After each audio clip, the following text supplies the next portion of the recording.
ஆத்துக்குள்ள மரம் முளைச்சிருச்சு உன் வயகில. காரணம் என்ன? மண்ணளி தின்ட்டான், களி மண் வந்துருச்சு, மணல் போய் மண் வந்தோன்னா மரம் முளைச்சிருச்சு.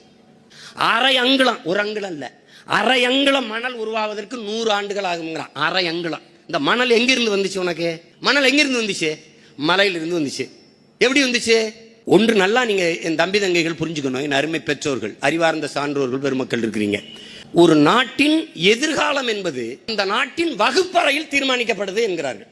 ஒரு நாட்டின் நலன் என்பது அந்த நாட்டின் ஒவ்வொரு வீட்டின் சமையலறையில் தீர்மானிக்கப்படுதுங்கிறார். நாட்டின் வளம் என்பது அந்த நாடு பெற்றிருக்கிற நிலத்தின் வளத்தை பொறுத்து அமைகிறது என்கிறார்கள். அந்த நாட்டின் நிலத்தின் வளம் என்பது அந்த நாடு பெறுகிற நீரின் வளத்தை பொறுத்து அமைகிறது என்று சொல்கிறார்கள். அந்த நாடு பெறுகிற நீரின் வளம் என்பது அந்த நாடு பெறுகிற மழையின் வளத்தை பொறுத்து அமைகிறது.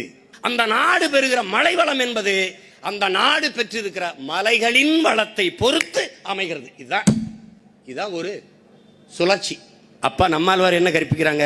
பூமிக்குள்ள தண்ணியை தேடாத, வானத்தில் தேடுங்கிறாங்க. மேகம் வந்து எப்படின்னு பாருங்க, சூரிய ஒளி அதுல கடல் நீர் வெப்பமாயி நீராவியாகி மேலே போகுது. உடனே மேகம் ஆயிடுறது இல்லை, அதுக்கு அடர்த்தி இல்லை, கணம் இல்லை. அப்போ மறுபடியும் என்ன செய்யுது? மனித உடல், பறவைகளின் உடல், விலங்குகளின் உடல், மரங்களின் வியர்வை, இதெல்லாம் சேர்ந்து ஆவியாகி மேலே போகுது. அப்போ அந்த ஏற்கனவே இருக்கிற நீராவியோட இது போய் சேருது.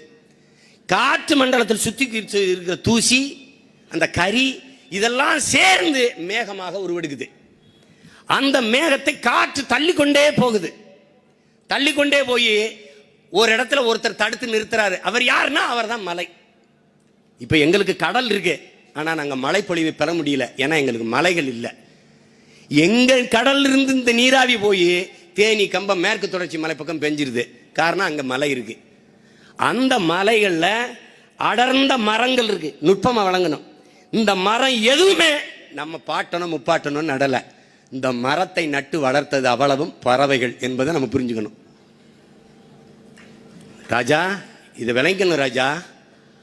காக்கா செத்தா என்ன, சிட்டி செத்தா என்ன, மைனா செத்தா என்ன, கொக்கு செத்தா என்ன, ஒன்றும் இல்லை ராஜா, நீ செத்துருவ ராஜா. அதான் பிரச்சனை.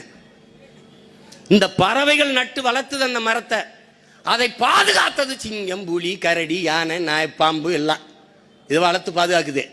200 அடி 100 அடிக்கு உயர்ந்து நிற்கிற மரங்கள், அடர்ந்த காடுகள் குழு குழு குழு குழுன்னு இருக்குது. அப்ப மேகம் வந்து எங்க குளிர்ச்சியாக இருக்கிறதோ, எங்க குழு குழுவென்று இருக்கிறதோ அங்க நீரை கொட்டிடுது. அப்ப மேகத்தை அறுவடை செய்கிற ஆற்றல் மரங்களுக்கு தான் இருக்கு. அதுல எந்த மரம் வேர்க்குதோ அந்த மரம் தான் பூமிக்கு மழையை கொண்டு